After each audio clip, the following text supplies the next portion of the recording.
For a Japanese man on death row, justice has come after a delay of over half a century. The longest-serving prisoner in the world was cleared of his murder conviction after court determined that the evidence against him was falsified. A district court cleared Iwao Hakamada in a retrial of the murders of 4 people in central Japanese region in 1966. Hakamada spent 45 years on death row before a court ordered his release and a retrial in 2014 amid doubts about the evidence on which his conviction was based.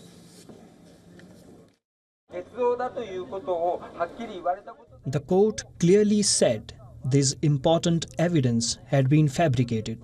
So now prosecutors no longer have any means to prove the conviction. The court also said other submitted evidence is not strong enough to prove Mr. Hakamada was the criminal. So it doesn't hold much meaning.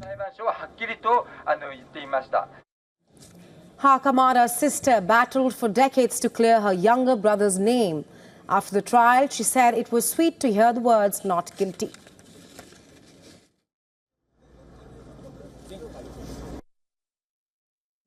It's all thanks to your support. Thank you for such a long time. Everyone, thank you very much. The former boxer, who is now 88 years old, was charged with killing his former boss and family by stabbing them to death and then setting the house on fire. Despite his initial admission of involvement in the crimes, he retracted the confession and pleaded innocent throughout the trial, but was nevertheless sentenced to death in 1968, a penalty that was upheld by Japan's Supreme Court in 1980. His lawyers argued on the basis of DNA testing on the blood-stained clothes that belonged to Hakamada. Well, the tests showed that the blood was not his.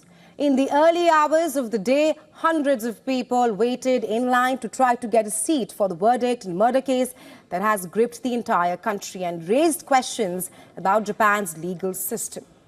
Japan is the only major industrialized democracy other than the US to retain death punishment, a policy that has an overwhelming public support. In Japan's post-war history, Hakamada is the 5th death row convict to be granted a retrial.